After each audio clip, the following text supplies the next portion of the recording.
হরে কৃষ্ণ বন্ধুরা, তোমাদের সাথে শেয়ার করতে চলে এলাম আরও একটা নতুন ব্লগ ভিডিও। আজ তোমাদের সাথে শেয়ার করব আমাদের বাড়ির জন্মাষ্টমীর পুজো। জন্মাষ্টমীর পুজো তো রাতে হবে, কিন্তু তার আগে তোমাদের সাথে এই গ্রামের সবুজ সমারোহ পরিবেশটা আগে শেয়ার করি। আর এখন চলো তোমাদের সাথে শেয়ার করি আমাদের বাড়ির গোপালকে। গোপাল কিন্তু সকাল সকাল এসে গেছে কাকিমাদের বাড়িতে পুজোর জন্য। এই নিয়ে 4 বছর কাকিমাদের বাড়িতে জন্মাষ্টমী পুজো হলো। এরপর থেকে আমি আমাদের বাড়িতেই জন্মাষ্টমী পুজো করব। আর এখন তোমাদের সাথে আমি শেয়ার করব মদন গোপালের আজকের রাজবেশ। এই ড্রেসটি কিন্তু সম্পূর্ণ অর্ডার দিয়ে বানানো হয়েছে। তোমরাও চাইলে এরকম সুন্দর সুন্দর ড্রেস বানাতে পারো। মদন গোপালের এই রাজবেশটি দেখে তোমাদের কেমন লাগলো অবশ্যই কমেন্ট করতে ভুলে যেও না। আর এই ড্রেসটি কিন্তু মদন গোপালকে উপহার দিয়েছে আমারই একটি দিদি। সত্যি বলতে জন্মাষ্টমী মানেই অনেক কাজ থাকে বাড়িতে, তাই আমি সকাল সকাল এই প্রদীপগুলো বানিয়ে রেখেছিলাম রাতের জন্য। আর বিকেল বেলা আমি গোপালের স্নানের সমস্ত কিছুটা প্রস্তুত করছিলাম। আজকে গোপালকে স্নান করানো হবে সুগন্ধি জল, চন্দনের জল, দই, দুধ, ঘি, মধু, মিছরির জল, আরও অনেক কিছু দিয়ে। সেই সম্পূর্ণ ভিডিওটা তোমাদের সাথে এখন শেয়ার করছি। এইদিকে আমি একটা মালা এবং তুলসী পাতার মালা রেডি করেছি, আর এইদিকে কিছু ফুলও রেডি করা হয়ে গেছে। আর আমি বসে বসে কি করব খুঁজে পাচ্ছিলাম না, তাই এই পঞ্চপ্রদীপটাও রেডি করে নিয়েছি। আর গোটা ফলে যেহেতু গোপালকে স্নান করানো হবে সেটাও রেডি করেছি। আর এইদিকে দেখো আমাদের গোপাল এখন স্নানের জন্য রেডি হয়ে গেছে। আর দেখতে দেখতে সারাটা দিন কোথা দিয়ে কেটে গেল, আর গোপালের পুজো শুরু হলো আমাদের বাড়িতে। সত্যি বলতে ভগবান গোপালের পুজো আর অনেক বিধি নিয়ম থাকে, কিন্তু আমরা তো সেই সমস্ত নিয়ম কানুন জানি না, বা আমাদের অনেকই ভুল ত্রুটি হয়। আমরা কিন্তু নিজেদের মতো করে এই পুজোর আয়োজন করেছি। আর আজকের এই সম্পূর্ণ পুজো করেছিল আমারই এক কাকিমা।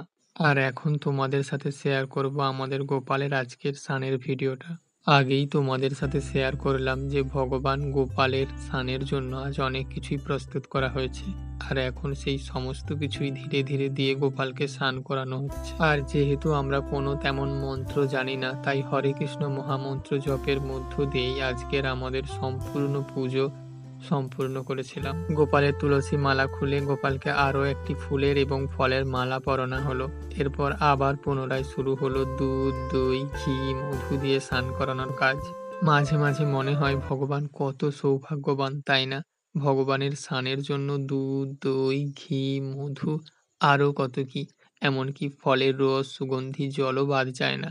সত্যি বলতে ভগবানের স্নানের সব থেকে বড় এবং সুন্দর দৃশ্য হচ্ছে এই মধু দিয়ে ভগবানকে যখন স্নান করানো হয়। এই দৃশ্য কিন্তু সত্যিই অপূর্ব। ভগবানের স্নান শেষে ভগবানকে ভোগ নিবেদন করা হয়েছিল এবং সেই ভোগ সরিয়ে নিয়ে ভগবানকে আরতি করছিলাম।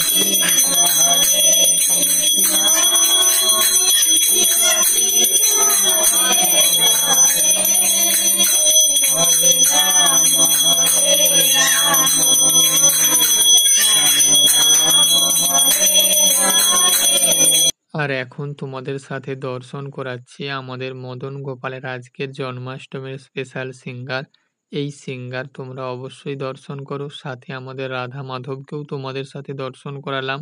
ভগবানের এই শৃঙ্গার দর্শন করে তোমাদের কেমন লাগলো অবশ্যই কমেন্ট করতে ভুলে যেও না। তো অনেক ভুল ত্রুটি হয়েছে, ভগবানের কাছে ক্ষমা প্রার্থনা করে ভগবানের বিছানা রেডি করে আমরাও বিশ্রাম করার জন্য চলে গেছিলাম।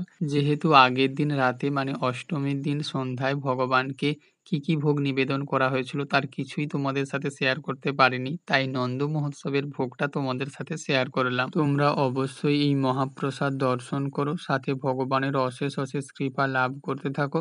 আজকের এই ভিডিওটা এখান পর্যন্তই। তোমাদের সাথে দেখা হবে আবারও অন্য কোনো ভিডিওতে। ততদিন সবাই খুব ভালো থেকো, সুস্থ থেকো। রাধে রাধে।